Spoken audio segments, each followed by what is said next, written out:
The opinions expressed by the host and guests on Where Did the Road Go are their own and do not represent those of WVBR or its management. Our aim is to explore the fringe, lost civilizations, alternative science, the paranormal, and much more. Join us on the web at wheredidtheroadgo.com, where you can send us questions for our live or future guests via email or the live chat room. And remember to subscribe to us on iTunes. And now welcome to this week's edition of Where Did the Road Go?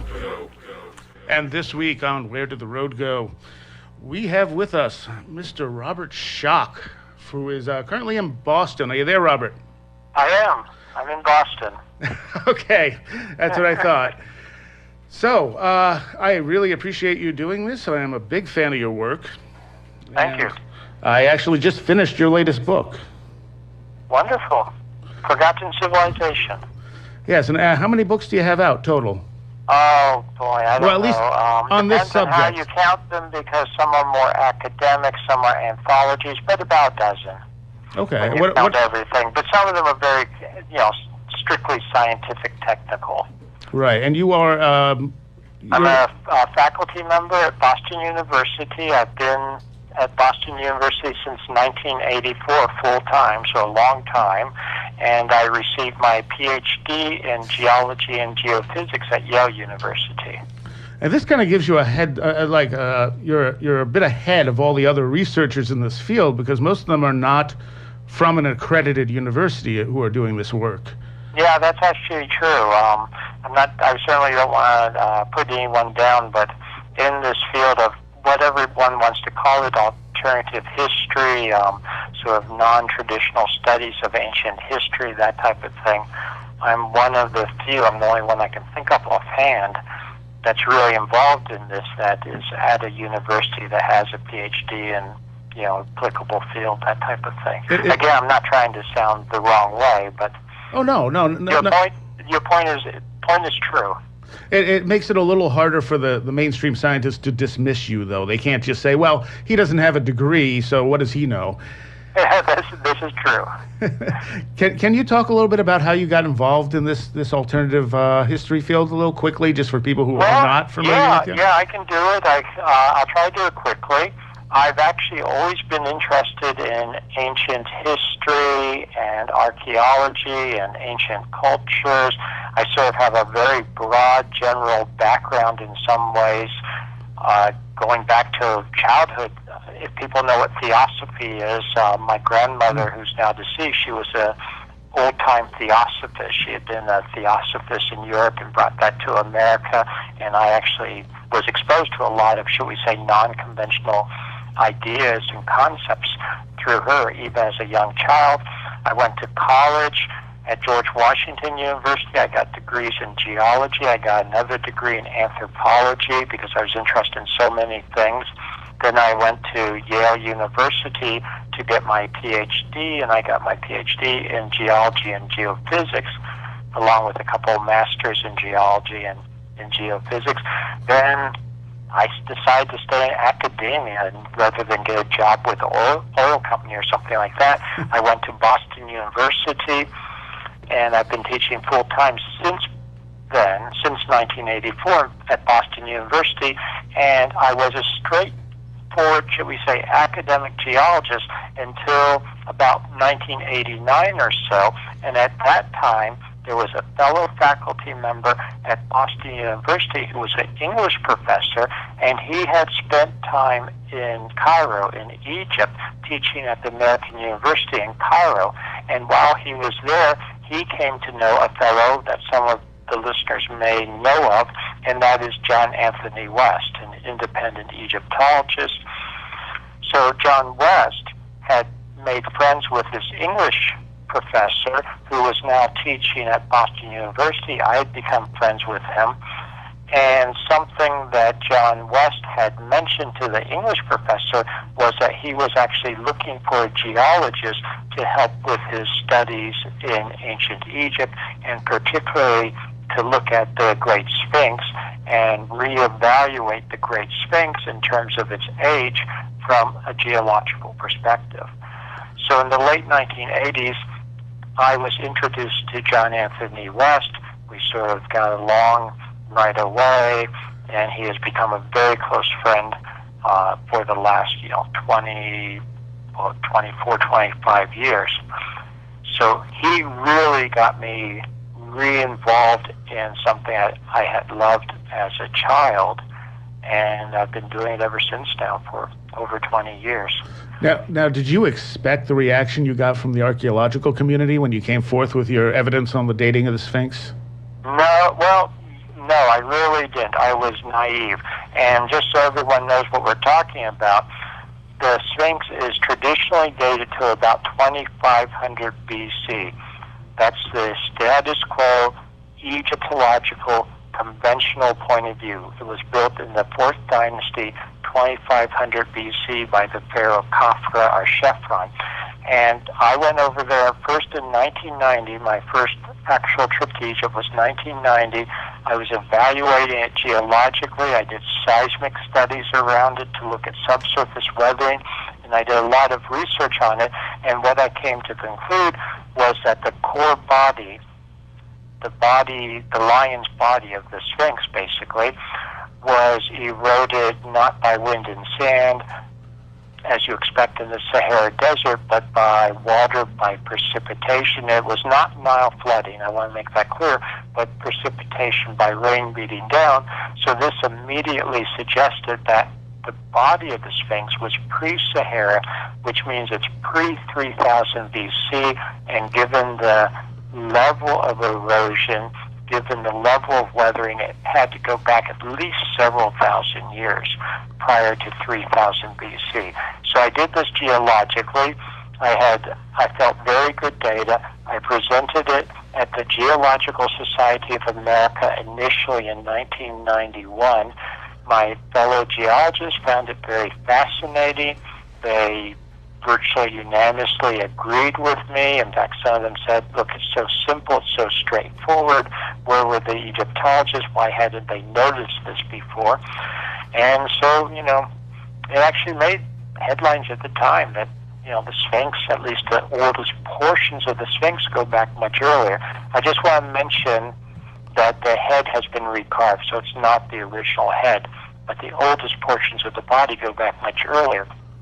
So my geological colleagues were fine with this. They agreed with me. They supported me. But almost immediately, within 24 hours, Egyptologists were calling in.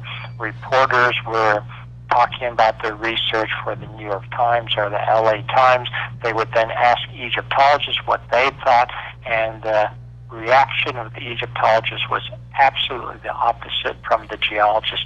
They basically said this was impossible, it can't be, they don't know any geology, but they know Egyptology, and they know that nothing in ancient Egypt goes back that far of such an advanced nature. So they actually came after me like crazy. They called me a pseudoscientist, all kinds of name calling, That's what you do, I guess, when you don't have evidence.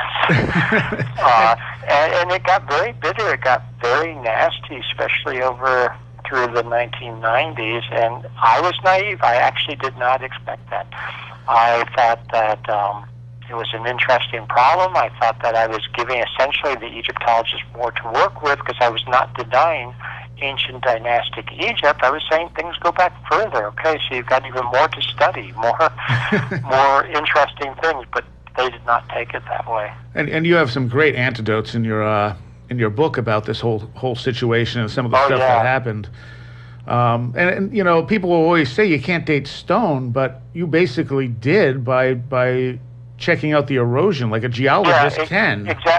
Exactly, because you can look at erosion patterns, you can fit that to climatic patterns. We have a very good sense of geologically what the climate has been and how it's changed over time in North Africa.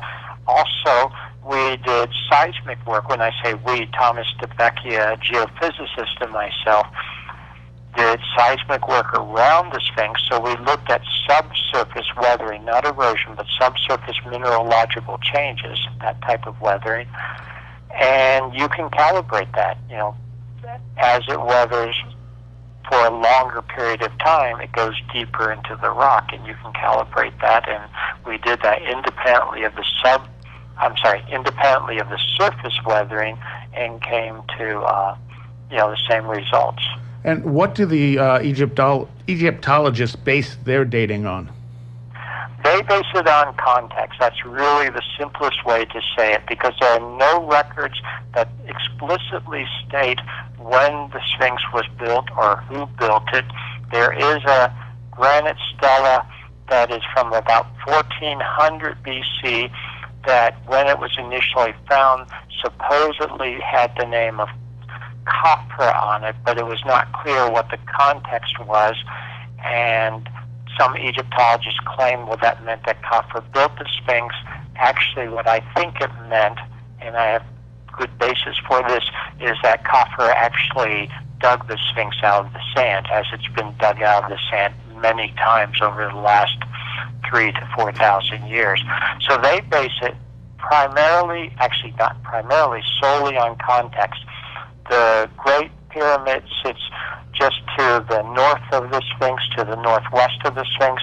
The second pyramid sits due west of the Sphinx, and then the third pyramid sits to the southwest, basically. And they date those pyramids to the 4th dynasty, more or less from 26 to 2400 BC. And they say the Sphinx is part of that complex, therefore it must have the same date. Sometimes I make the point that you can go to a great city like Rome, you can see the Colosseum from the 1st century AD, and then you can see modern buildings built in the 20th or 21st century. If we fast forward 3,000, 4,000 years from now, it would be the same as archaeologists in the future saying, well, these buildings that we know are the 20th century and the Colosseum that we know is 2,000 years earlier, they would say, oh, they're in the same context. They're just a couple of blocks from each other. They must all be the same age. Right. For me, it's just faulty reasoning. I think what happened is that you have a very important site, we'll call it a sacred site, that was used for thousands and thousands and thousands of years, and you had, I'll call it the proto-Sphinx there, and the dynastic Egyptians took it over, and they built and rebuilt and added to much more ancient structures. Now, one of the biggest arguments that archaeologists used against you was that there was no culture that far back that could have built the Sphinx. That's correct. In fact, Mark Lehner, the Egyptologist, and it's interesting, he actually got his PhD at Yale also, just coincidentally, but in Egyptology. As far as, I received my PhD in geology and geophysics, and he was there when I have to say it up here. In 1992, this reached such a boiling point that the American Association for the Advancement of Science held a so-called debate on the age of the Sphinx. It was in Chicago. I went there to represent, my redating of the Sphinx. Mark Lehner was the Egyptologist that would head up the rebuttal and argue for the traditional 2500 BC. And it turned out very, very quickly that it became apparent to me very quickly that this was not a real debate. This was basically a setup to try to, I'll use the term lynch me, to try to attack me. Mark Lehner called me a pseudoscientist. He didn't really want to hear the data. He didn't want to hear the analysis. And his rebuttal to me, what he thought was the clinching point of his argument, the core of his argument, was that before about 3000 BC, people did not build things like the Sphinx. They were not civilized enough. They didn't have the technology. They didn't have the willpower. They didn't have the sophistication. They didn't have the organizational skills to build cities, to build the Sphinx, to build things like that. And he made the statement that they were just hunter-gatherers before about 3000 BC. And so my dating was impossible because you just can't have things that sophisticated that far back. and he made a very memorable statement saying, "Show me the pottery shards of any sophisticated civilization anywhere that's, prior to about 3,000 or maybe on the outside 4,000 BC." So how that stuck with me, and I've been looking for decades since, and we now have an incredible site which confirms what I've been saying about the origins of civilization in southeastern Turkey called Göbekli Tepe. That's really sophisticated, but goes back to 8 to 10,000 BC. And how excited were you when you heard about this site? Oh, I was ecstatic because I had to go see it for myself. I've been there several times now. Actually, I'm going back in June. If I'm actually going back, and I'm taking people with me, whoever would like to join, they can go to my website. Can I say my website? Absolutely. Yeah, www.Robert Schoch, and my last name is spelled Schoch, so it's RobertSchoch, robertschoch.com. And that is also linked on wheredidtheroadgo.com as well. Yeah, wonderful. Thank you. I remember you did that. So people should go to my website. They can find out about my book. They can find out about the trip to Göbekli Tepe. But I was ecstatic because Göbekli Tepe is an incredibly sophisticated site.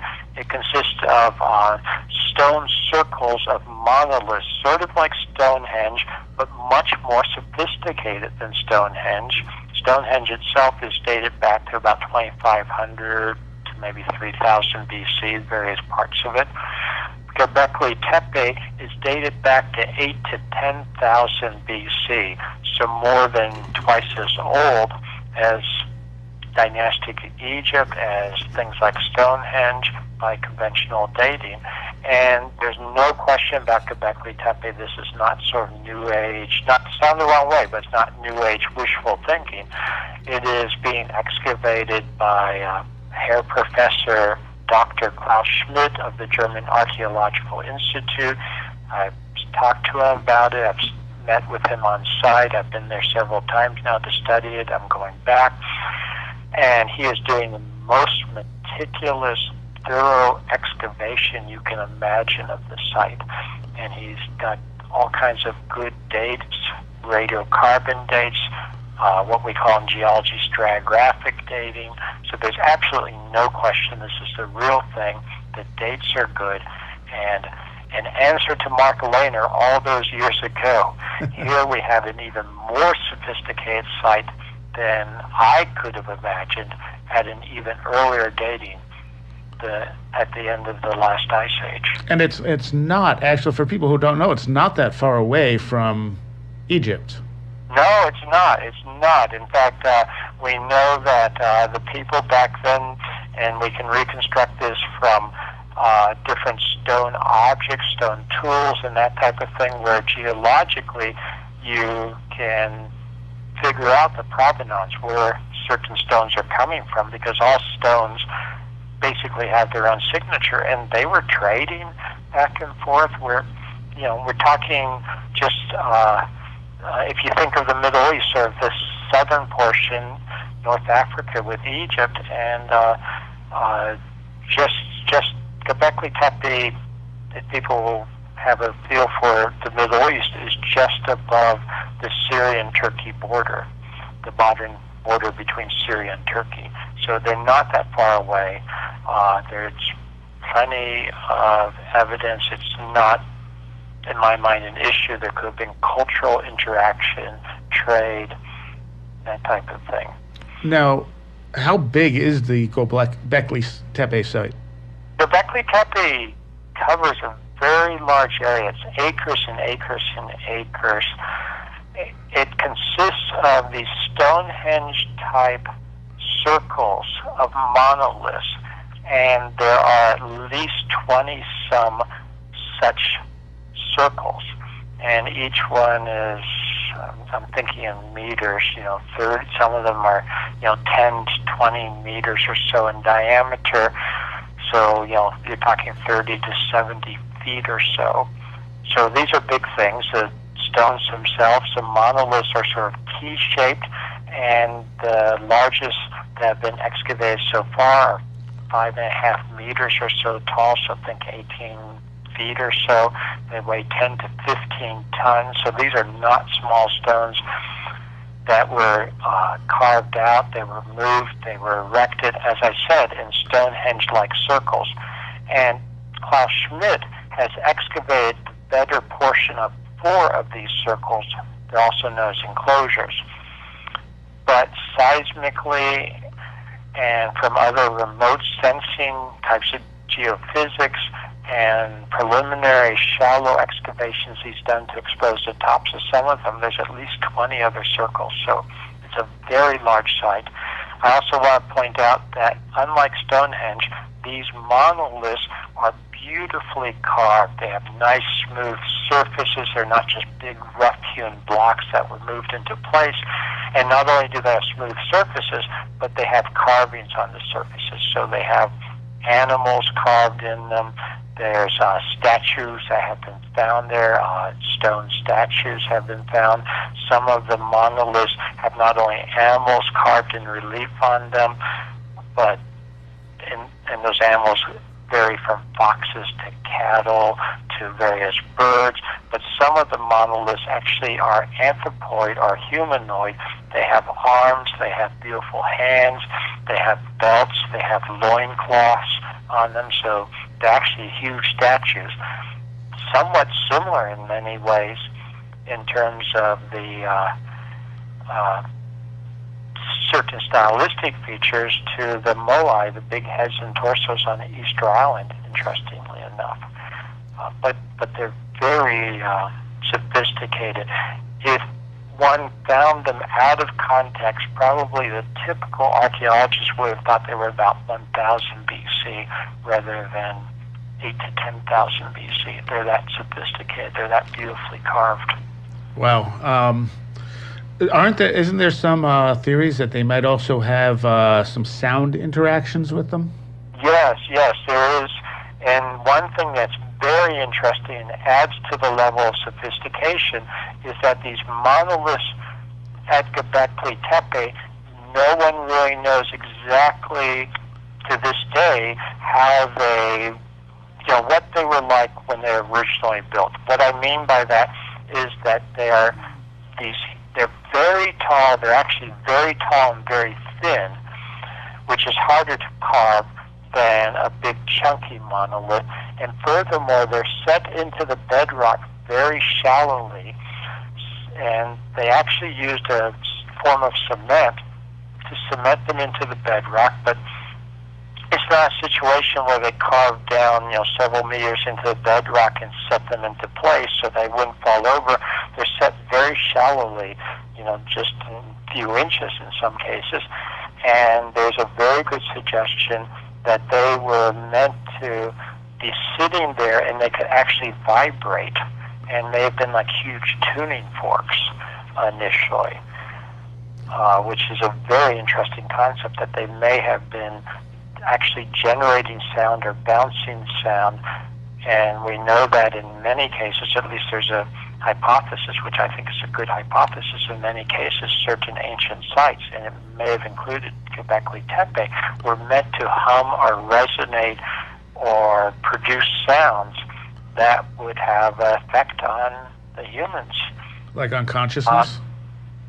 On consciousness in general? Yes, and having consciousness and affecting your mood, affecting your consciousness, affecting your, should we say, thought abilities. I mean, we know to this day, a lot of people don't want to acknowledge it perhaps, but sound affects mood, affects consciousness, affects thinking ability, it affects, we'll call it psychic ability, that type of thing. And one thing that may have been occurring at Göbekli Tepe, as well as other ancient sites, is that they were using sound in a very sophisticated way. Now, how old is the site definitely? Göbekli Tepe? Yeah. It's definitely, well, the oldest portions are definitely 9 to 10,000 BC.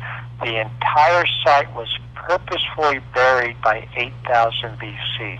So one thing that's really interesting about it is it's not like most archaeological sites where it was used, reused,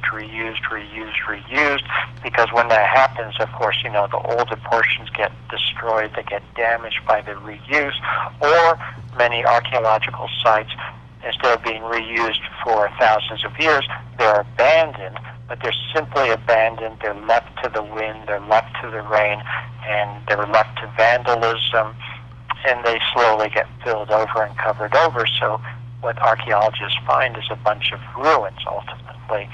Göbekli Tepe is different. It was used and reused for, by my estimate, about 2,000 years or so, maybe longer.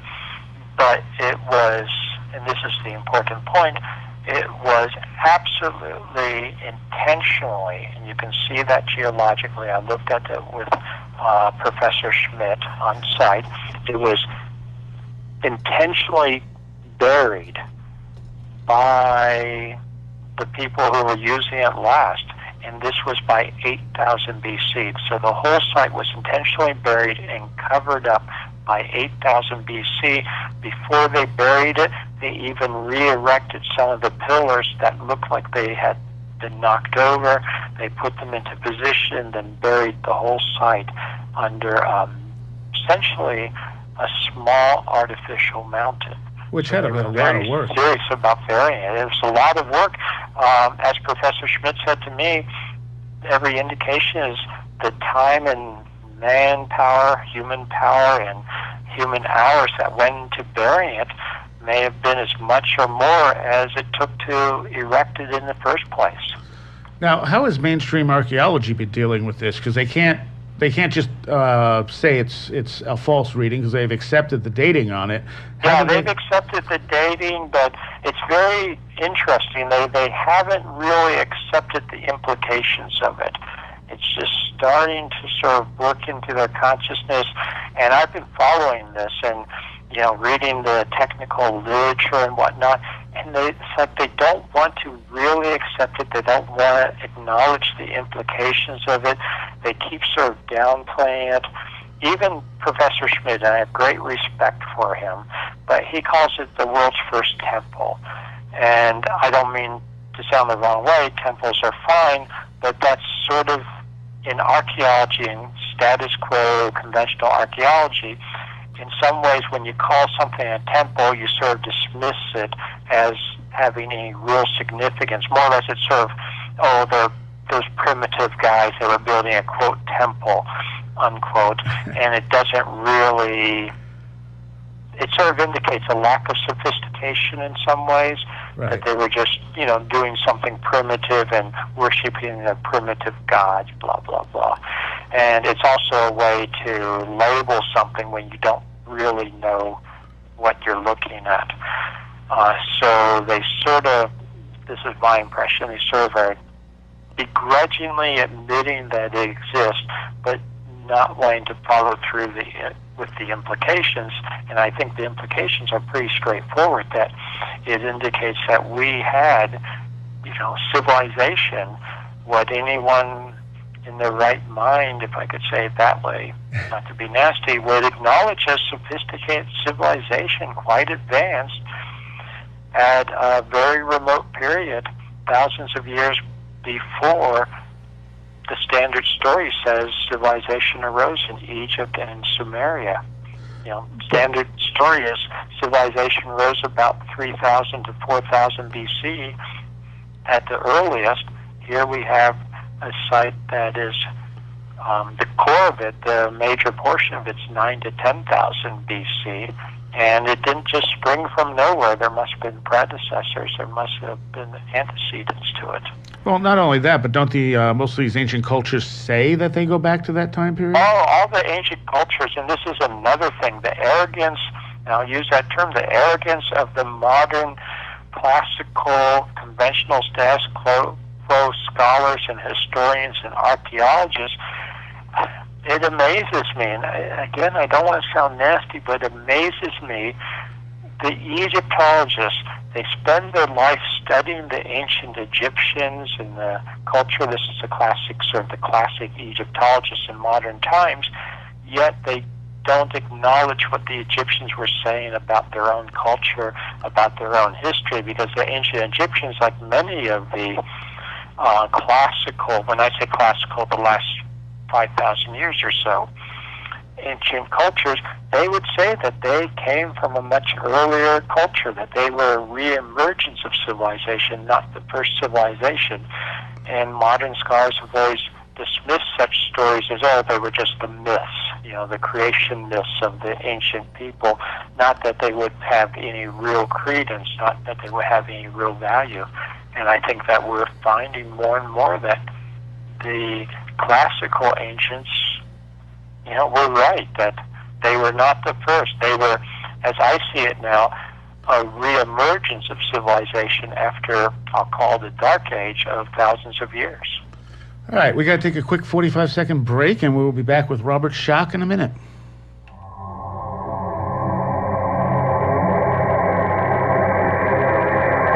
The opinions expressed by the host and guests on Where Did the Road Go are their own and do not represent those of WVBR or its management. Join us on the web at wheredidtheroadgo.com, where you can send us questions for our live guests via email or the live chat room. You can also check out our upcoming schedule, blog, link section, book reviews, videos, and links to our Twitter, Facebook, iTunes, and much more. That's wheredidtheroadgo.com.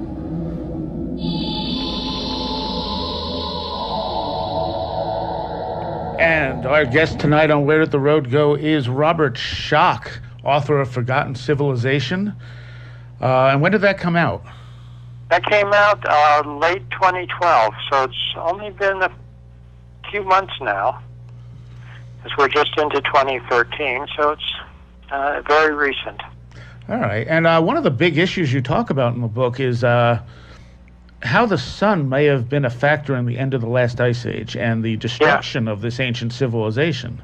Yeah, absolutely, because to paint the story very broadly, I have no doubt at this point, and this is, again, the culmination of decades of research on my part, starting with the Sphinx, I have no doubt that at the end of the last ice age, the period of 8 to 10,000 BC, roughly, the end of the last ice age and just after, we had early civilization, genuine civilization. We see that in Egypt now, once we peel back all the layers of dynastic Egypt and get back further, we have that at Göbekli Tepe, as we were just talking about, in Turkey.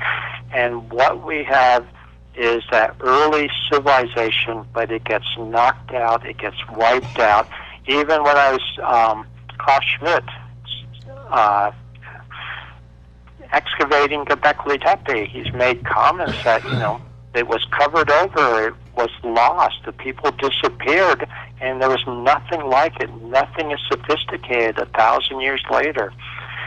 And so I think we need a real explanation of what happened to those early people. We also know geologically that there are major cataclysms, major climatic changes.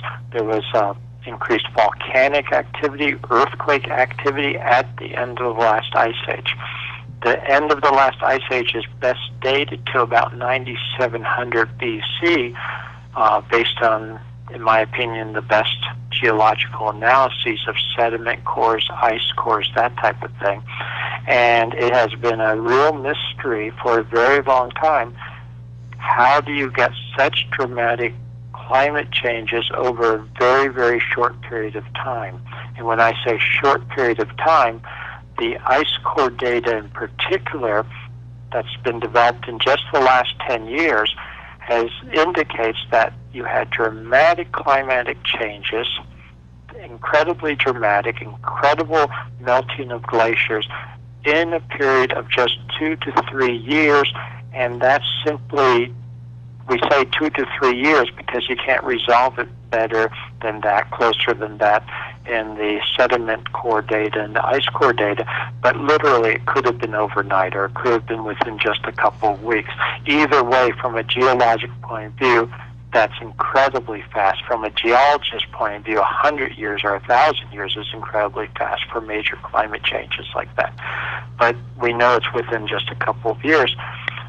And people have been toying and speculating as to what could cause this, and I think we now have the answer, and that was a major, major solar outburst. You have to put the geology together with modern astrophysics. We now know that the sun is like any other star. It undergoes periods of quiescence. It undergoes periods of incredible activity, and this seems to be a cycle on the order of about 10 to 12,000 years that it undergoes lots of activity, then it becomes more quiescent.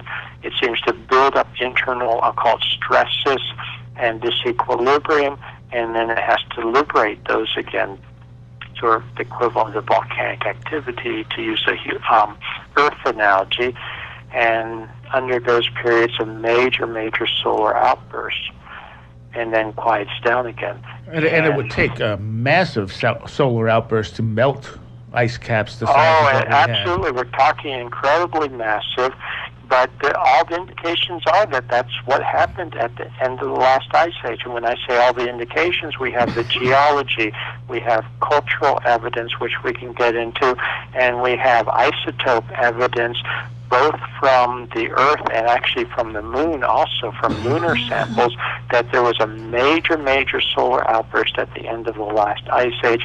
And we're talking massive discharges, not just big solar flares that people may be familiar with, but what are known as coronal mass ejections, which are big balls of essentially charged or electrified gas, sometimes known as plasma, electrical plasma, and these are thrown off of the sun. The sun is always discharging particles, electrically charged particles. It's known as the solar wind, but you have these big balls or bursts of gas that are given off sometimes, coronal mass ejections, and they can hit the Earth. And this appears to be what happened at the end of the last ice age, that you had a combination of major solar outbursts, and they intersected with the Earth. The Earth was hit by them, and it would have disrupted the atmosphere, it would have disrupted the magnetosphere, it would have had tremendous climatic changes. In some cases, because you had so many charged particles entering the atmosphere and being funneled by the magnetosphere, it would have come down. In some cases, as huge discharge structures, what you would think of as lightning, sort of like lightning, huge lightning bolts hitting the surface. Technically, they wouldn't be lightning, but they would be electrical discharges hitting the surface. In fact, very recently, when I say recently, within the last year, at several sites around the world that are at the end of that last ice age, dated to the end of the last ice age, vitrification, rock that was subjected to incredibly high temperatures to the point where it melted and then re-solidified, has been found at archaeological sites, which, I think the only good explanation for it is a major solar outburst. The other competing explanation that some people have suggested is that a comet exploded and caused some of these effects. The thing about comet is it doesn't give all the effects that you need to end an ice age. It doesn't give the same isotope signature as you get with a major solar outburst. So I think it was a major solar outburst at the very end of the last ice age. Interestingly, just to complete the story, about 1,200 years before the end of the last ice age, there is good evidence for a comet or meteorite exploding in the atmosphere, which actually caused a temporary cooling effect. It's very interesting. At the end of the last ice age, it sort of started to warm, then you have a dramatic cooling effect, and then snap warming effect at 9700 BC. And that must have devastated any civilizations that were around. It would have devastated any civilization, because you would have had these electrical discharges. They would not only melt rock, the vitrification I was talking about, they would melt glaciers in a snap. When you melt glaciers in a snap, there's a lot of ramifications because you release all kinds of pressure from the crust of the Earth. This has ramifications in terms of setting off earthquakes, increased volcanic activity. We actually see this in Iceland now, so this is not just theoretical. And Iceland has increased volcanic and earthquake activity due to the pressure being released as the glacier there melts, the major glacier, and that's not melting very quickly compared to end of the last ice age conditions. Also, forest fires would have been set, and you would have had literal incineration in some parts of the Earth, not everywhere. So think of a tornado that sets down certain places and not other places. But it would have been very rough. And something that's very important is it would have messed up the magnetosphere and the stratosphere, the ozone layer, for instance, in particular. So you would have had increased levels of radiation at the surface of the Earth. And there's been some very nice modeling of what happened on the surface of the Earth, or could have happened, by a physicist who I have a lot of respect for, Dr. Paul Violetta. And he has calculated that radiation levels due to this event could have been so high on the surface of the Earth that exposures in some cases could have killed off large mammals, things like mastodons and mammoths, which is exactly what we see.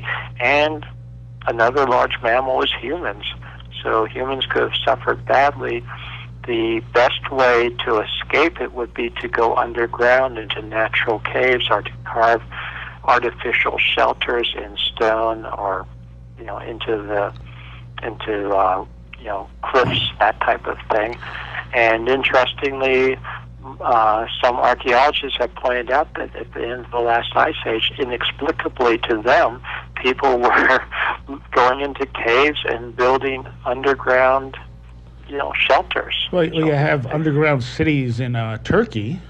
Oh yeah. In fact, when I go back to Turkey, I once again will be looking at these. I think I mentioned that I'm going in June, and people are welcome to join me if they like. But in Cappadocia in Turkey, you have these underground city complexes. Some of them are 8 stories or more below ground, different levels.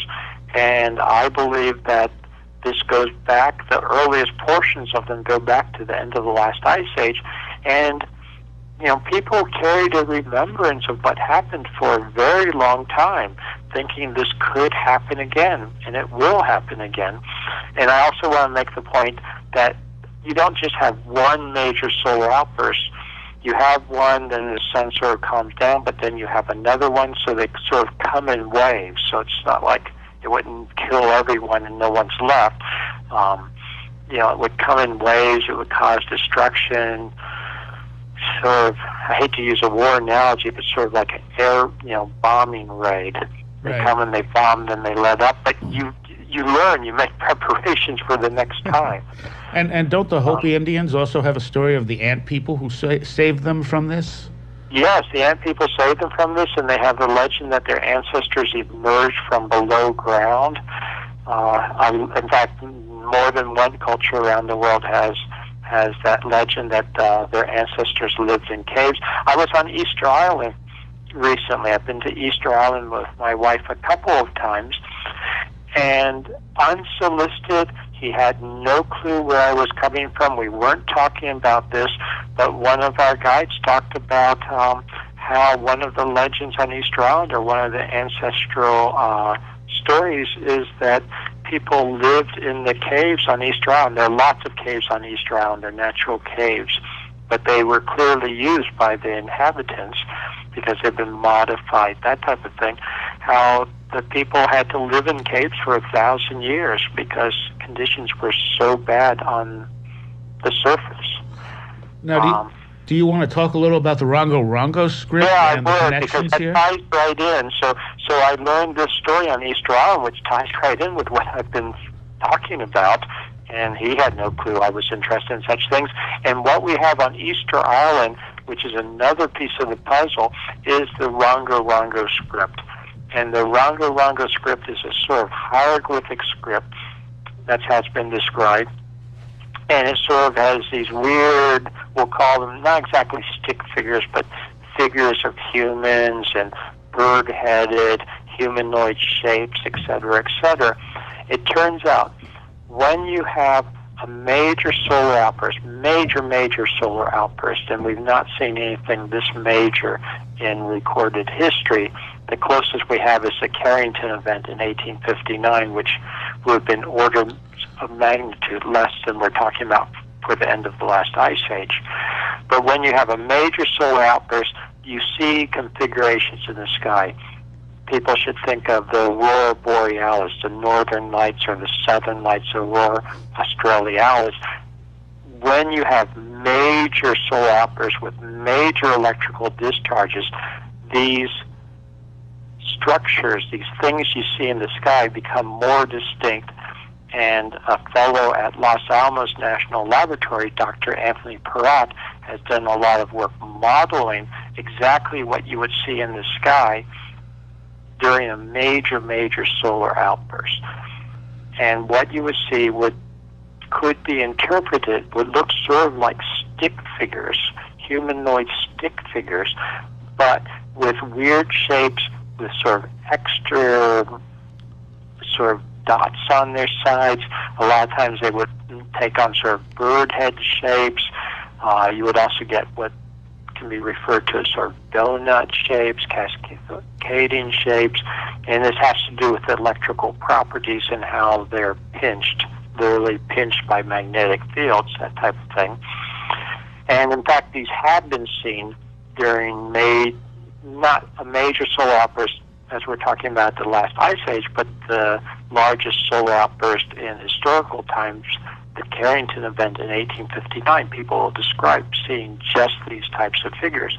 It turns out that the Rongo script also records such figures, such configurations, and my wife Katie first pointed this out, that she said to me, look, the Rongo looks just like the configurations that Dr. Perrott has been modeling for major solar outbursts. I started looking at it, and what I think we have with the Rongo is, in fact, initially, and it's been passed down, it's been copied and recopied again, so it may have lost something in the copying, iterations, but I think it started out as essentially a record of a solar outburst and what you would see in the sky, and fits that very clearly.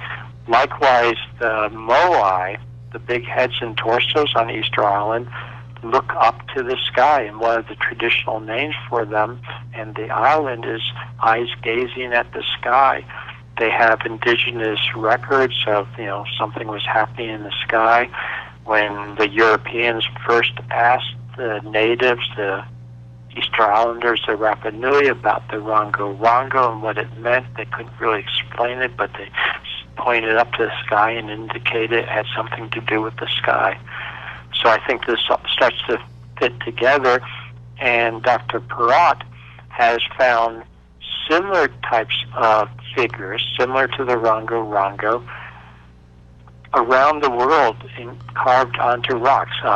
Petroglyphs are called, essentially engravings on rocks going back thousands and thousands of years, I believe back to the end of the last ice age, apparently recording what people were seeing in the sky. And he's even been able to model them and show that these configurations and the orientations of the rock engravings tie together, and the people would have been had the right, what he calls a field of view, to see the configurations as they would come in from a solar outburst. Now, do you think... All ties together, and I think this wiped out civilization, and we essentially went into a major dark age for thousands of years before the reemergence of civilization about 3,000 to 4,000 BC. Do you think like for instance in Mohenjo-daro and Harappa in India, the cities are said to be radioactive? Yes, exactly, and some of this could tie back because You would have increased radiation levels on the surface. That's very clear. This could have caused damage, that type of thing. I think it also ties in with what we see. I mentioned vitrification before, but in northern latitudes, especially in Scotland, a lot of them have been preserved, what are known as vitrified forts, where you have a surface vitrification. What that means is that something very intense heat and electrical arcing or electrical discharges could cause that. Very intense heat melted just the surfaces of rocks, and then it re-solidified as glass, vitrified. That's what it means. And this whole concept of vitrified, they call them vitrified castles or vitrified forts.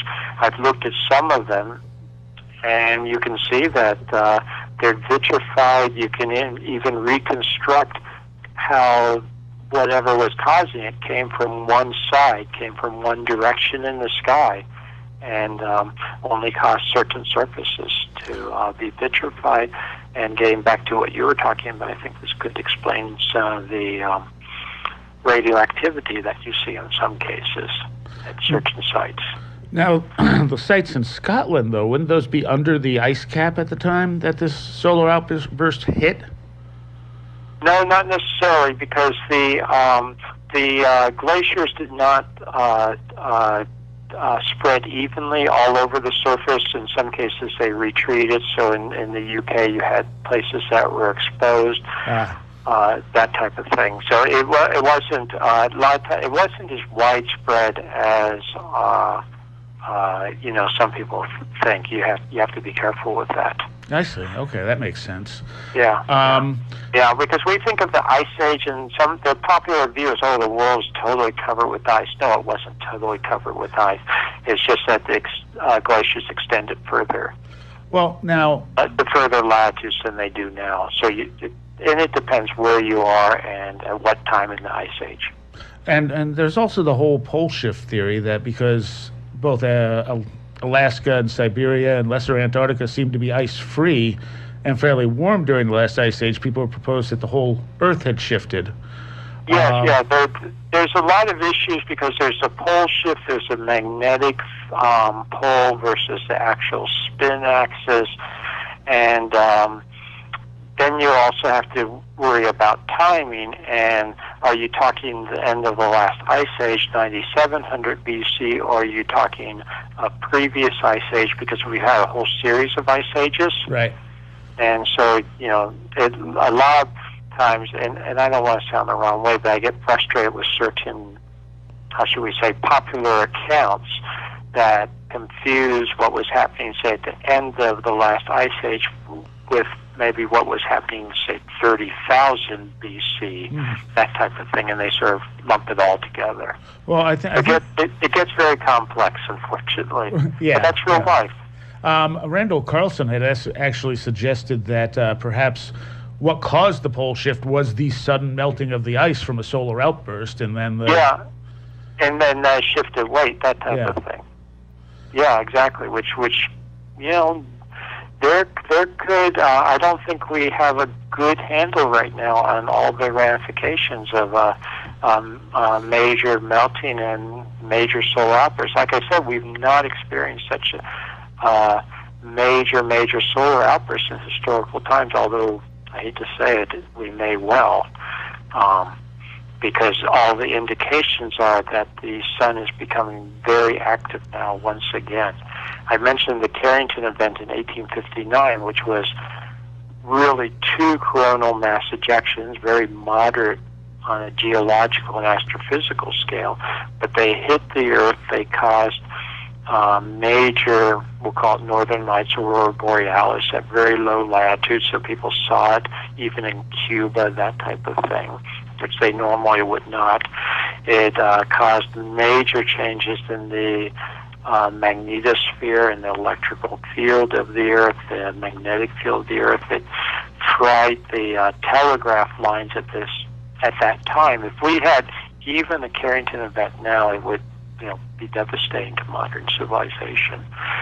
Now, but all the indications are is that the sun is getting more active right now. And I think that's something people miss. Like, people don't realize how important it is to know whether or not there was a civilization. And if they were so wiped off the earth, what happened to them, and could it happen to us? Yeah, I agree. To me, it's not just, isn't that interesting to study these civilizations? Again, I don't mean to badmouth Egyptologists, but I've met a lot of Egyptologists now and talked to them and spoken at their conferences, and a lot of them, and I just use Egyptologists as an example, they study these ancient civilizations, but it's almost, I'll use the term voyeuristic.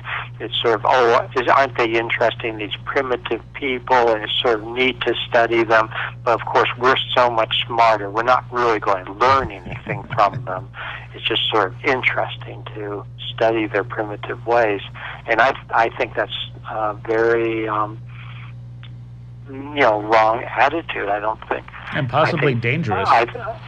And possibly dangerous. And possibly dangerous, because I think we did have real sophisticated civilization back then.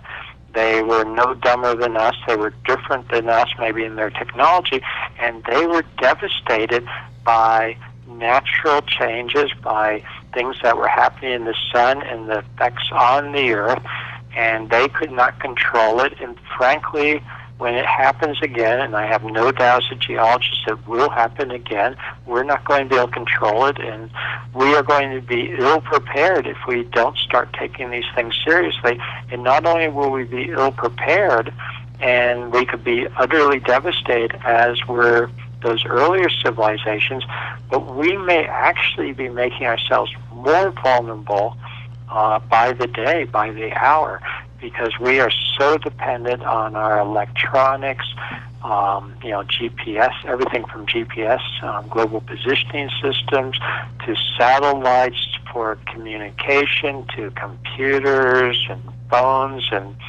the electrical grid. And we are, to me, on a collision course, because we're making ourselves more and more vulnerable to a major solar outburst. A major solar outburst, one of the biggest ramifications is going to be electrical and magnetic properties, changes that will occur. And essentially it's an electrical magnetic event, and that will destroy our sophisticated electrical and electronic systems. It will overload grids, for instance, power grids, and blow out transformers. If you start blowing out transformers left and right, the grid system goes down. And if you don't have electricity, our modern civilization is not going to be in good shape, I'll put it that way. To say the least. You don't have transportation, you don't have heat, you don't have water supplies. I'm here in Boston, or if you're in New York, or any big city, your subways start flooding. You can't pump gasoline. You can't run backup generators once you run out of fuel, and there's no way to distribute fuel. You can't even repair the system because you need electricity to run the factories to make new transformers to repair the ones that blew out. I don't want to sound like a scaremonger or doomsayer, but I think we need to take some of these things seriously. Yeah, and we can look at our power plants. When you lose electricity, people don't realize this. A nuclear power plant makes electricity. Yes, it does, but it's also dependent on being supplied by electrical grid system to run coolers, to run all kinds of equipment associated with the power plant. And look at something like Fukushima. Yeah. The power gets knocked out, and you start, I think that's been downplayed and covered up how bad it was. Yeah.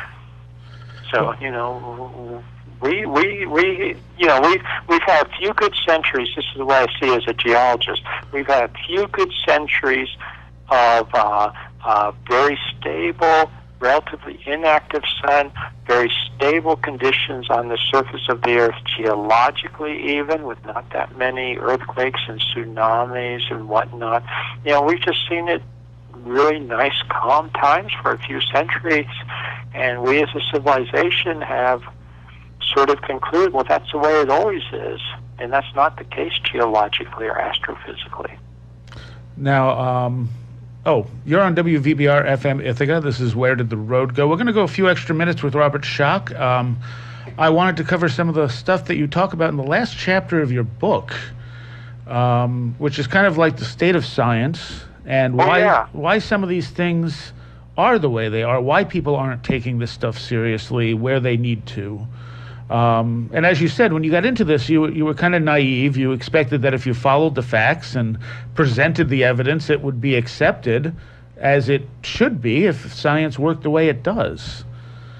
Right, and the problem is, and I think I could say it in a nutshell, science, there's two sciences, I'll put it this way. There's the ideal science that you go by the evidence, you go by the data, and you have your models, you have your hypotheses, you have your theories, and if the data is different and discrepant with the theory, you should get rid of the theory, you should revise, et cetera, et cetera. That's the classic textbook model.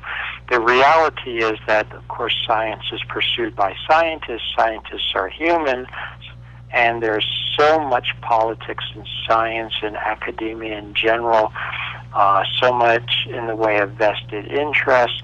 People have their own paradigms, they have their own worldviews, they have their research that they want to protect in some cases at all costs.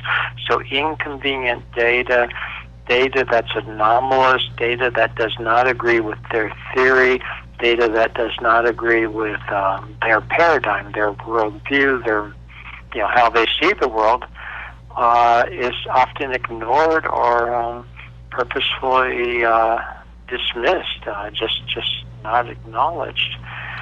I use the example in the book, for instance, Nobel Prizes in science are, I guess, a wonderful thing to win.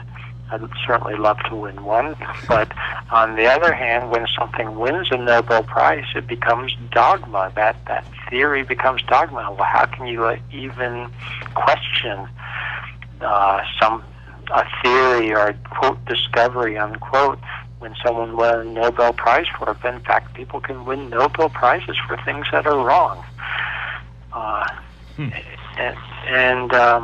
There are just so many vested interests. It's very hard to, I think, criticize yourself. We have a peer review system where the gatekeepers, sometimes people use that term, of knowledge or what is accepted is controlled by vested interests. They're going to accept and they're going to support what they believe in, what supports their own research, what supports their own pet theories. One classic case, I think, and I talk about this in Forgotten Civilization, is the whole issue of global warming. Now, I don't want to be misquoted or misunderstood. Global warming is absolutely real. The Earth is heating up at the moment, but what seems not to be the case when you actually look at the data is that it's not necessarily all or even primarily human induced. It's not necessarily just human greenhouse gases that are causing global warming. We know that the Earth cycles through warm and cold periods. We have glaciers, we have interglacials, we have the end of the last ice age, long before humans had the ability to add significant amounts of carbon dioxide and other greenhouse gases to the atmosphere. And we have very good data going back thousands of years that solar activity correlates with climatic changes.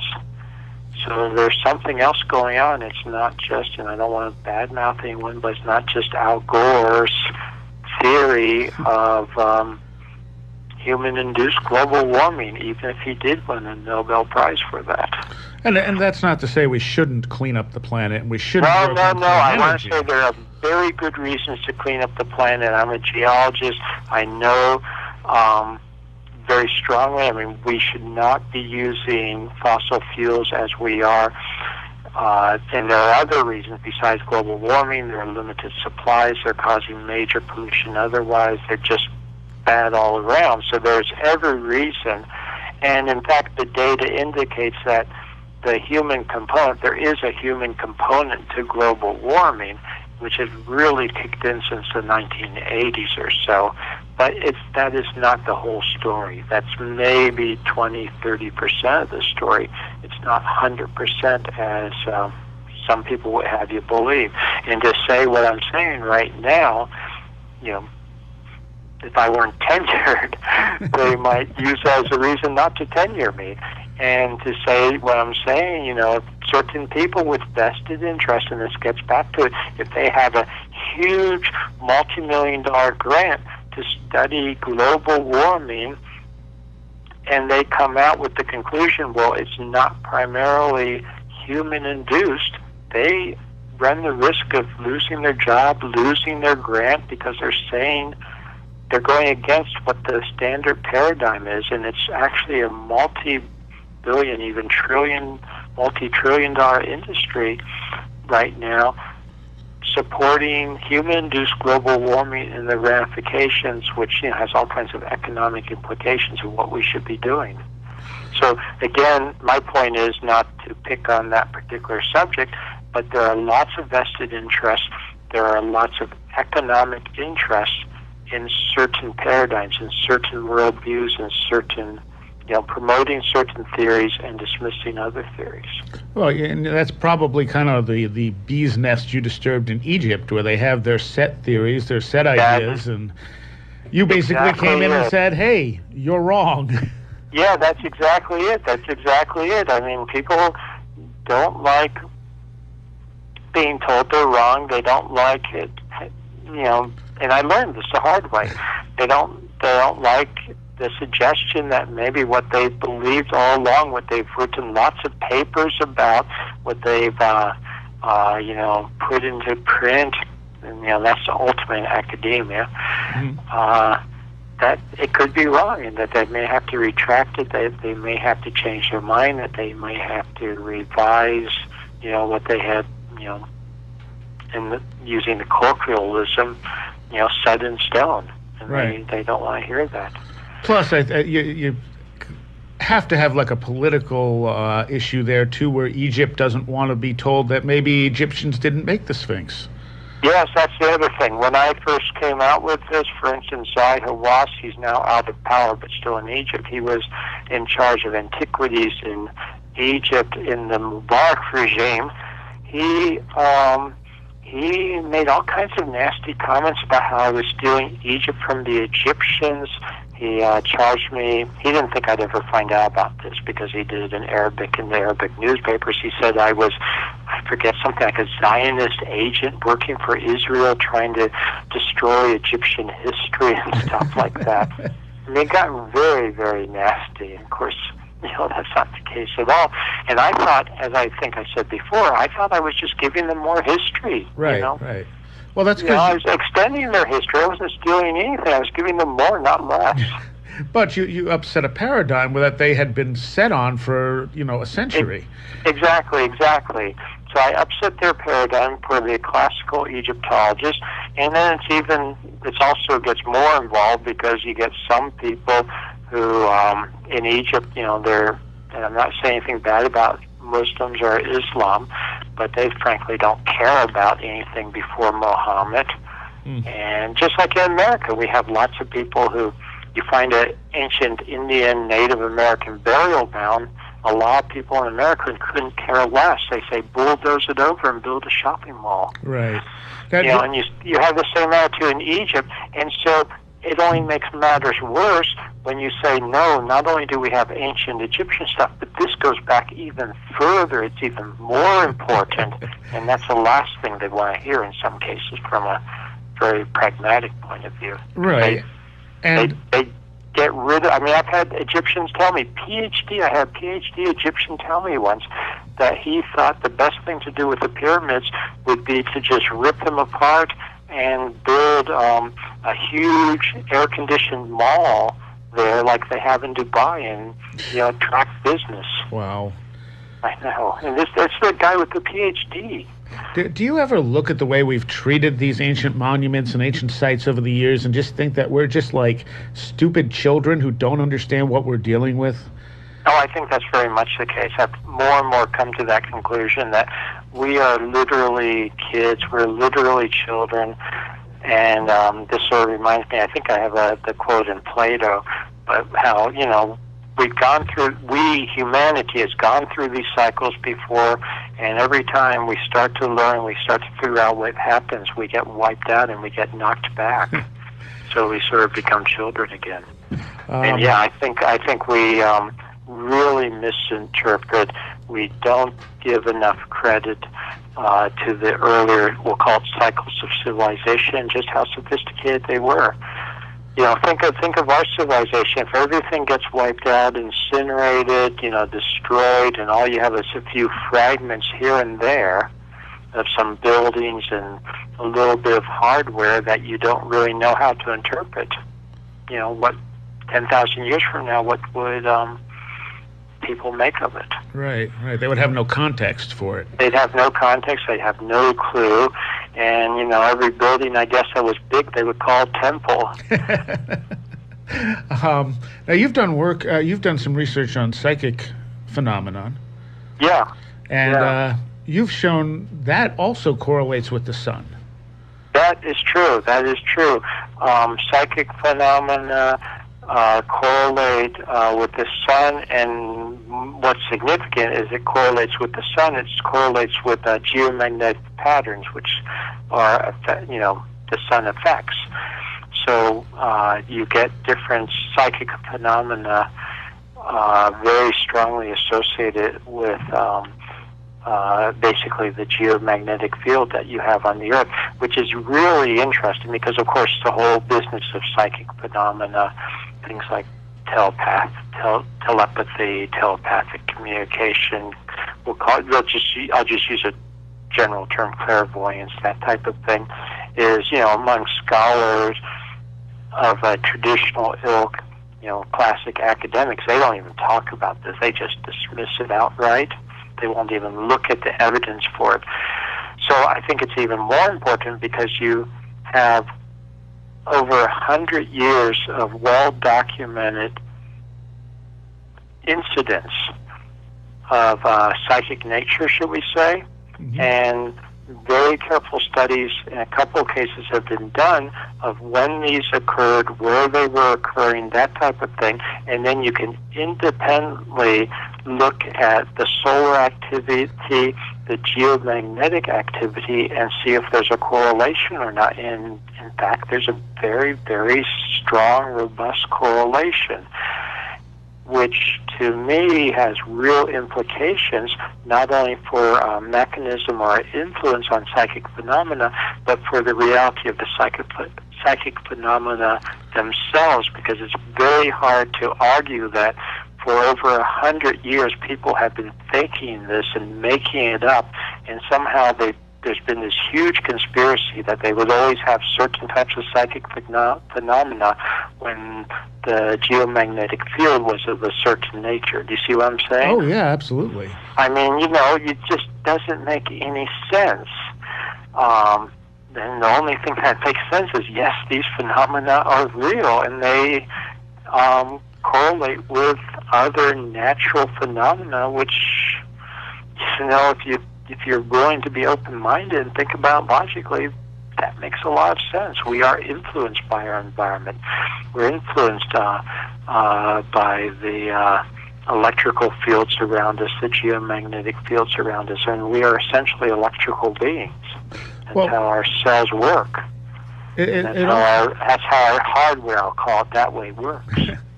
It also seems like, they discovered the Higgs boson, and the evidence for it is very flimsy, very, very subtle. Yet psychic abilities have far more deep evidence to it, and that's dismissed. Yeah, it's very interesting, and this is just so people know, if they go to my website, they should definitely read Forgotten Civilization. And as you said, I talk about some of these things in the last chapter, put it together.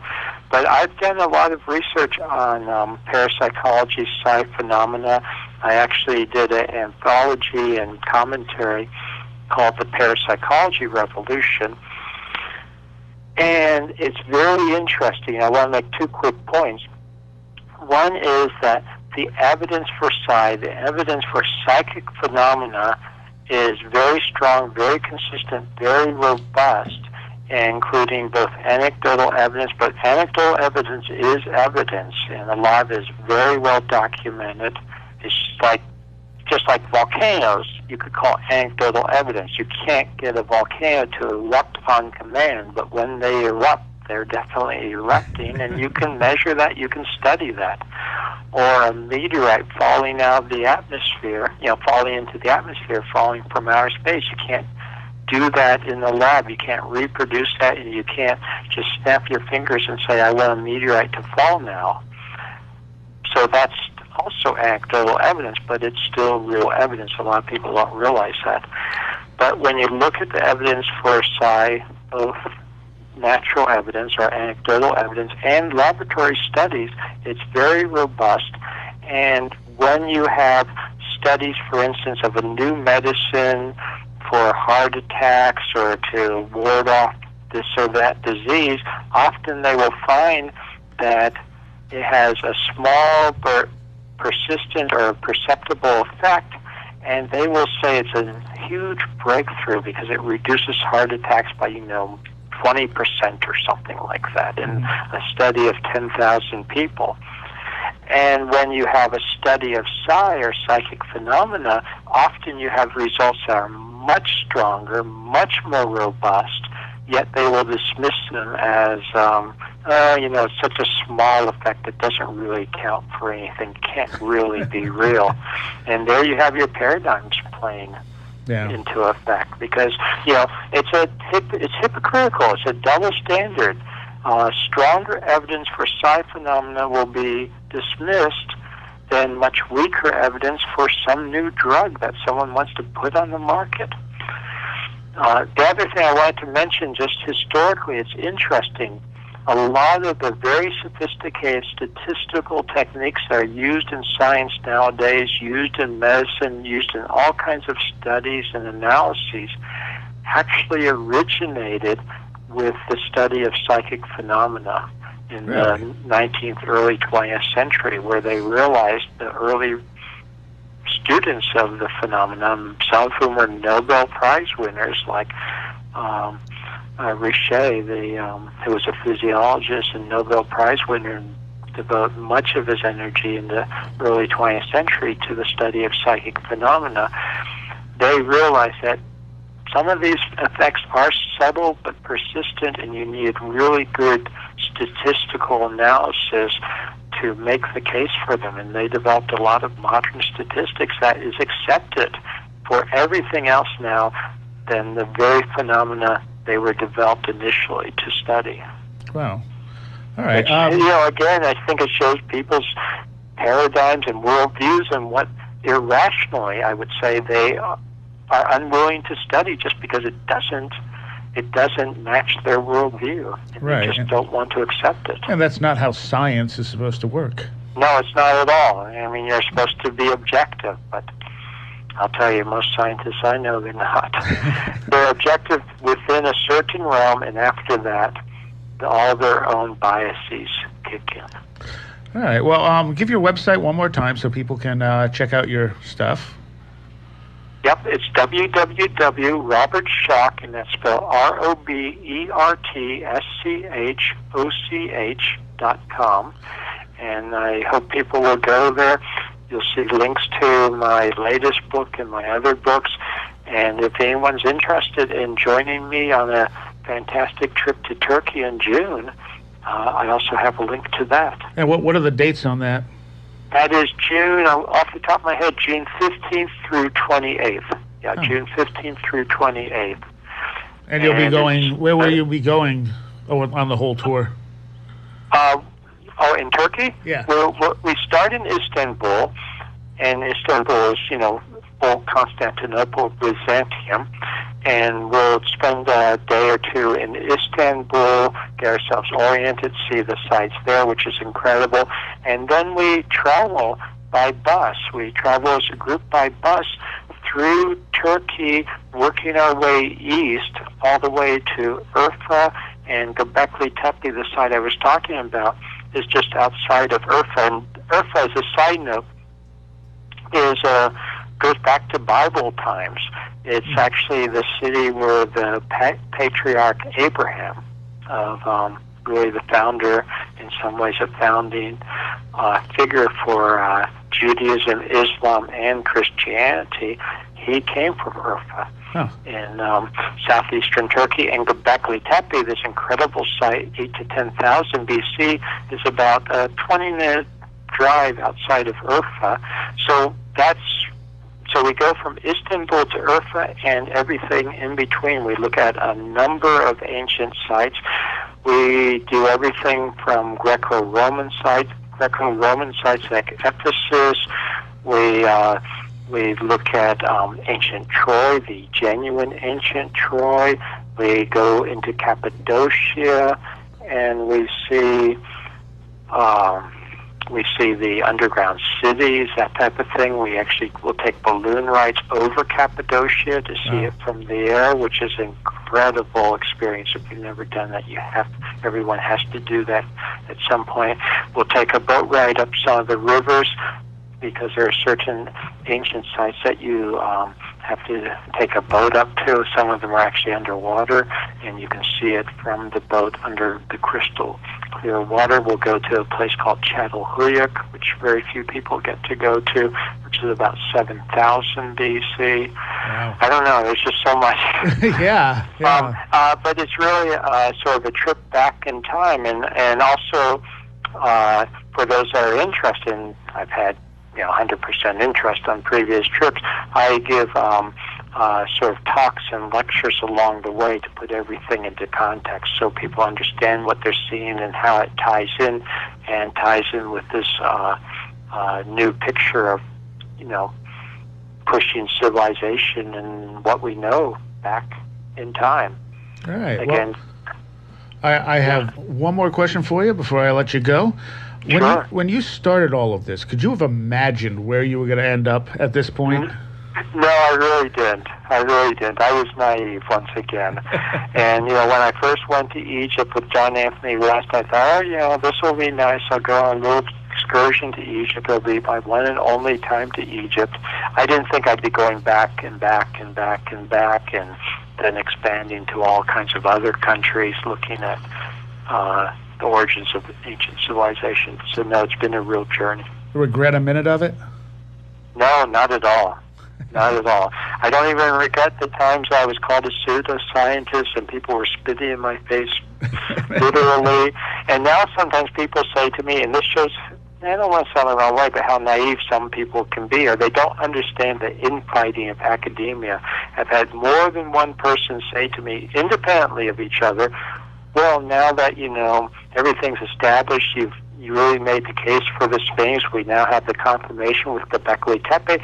I bet those Egyptologists, they must have apologized to you by now, right? No, that's not the way it works. I don't ever expect an apology. Yeah, well. Yeah. All right.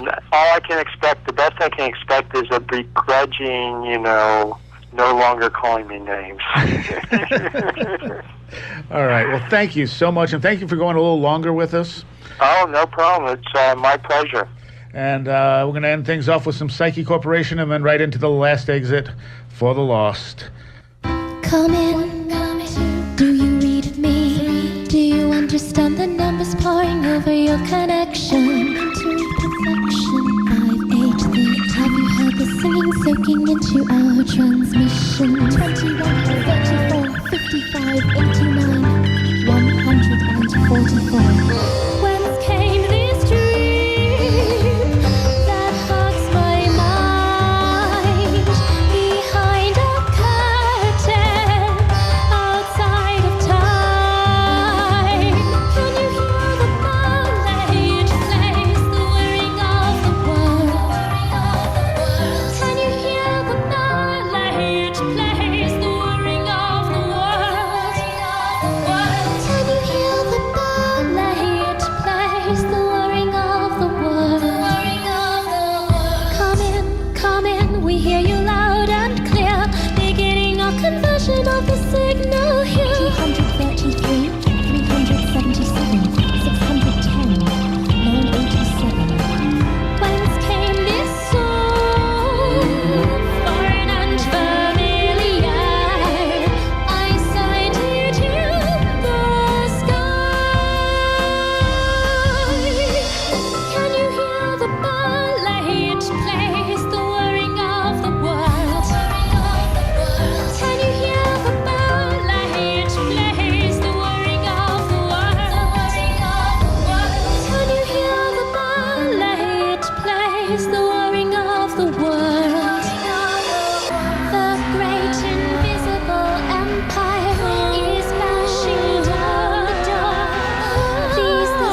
be wary, you are getting to the heart of the universe. Ventricles and atria, chambers number 1597, and counting. And counting.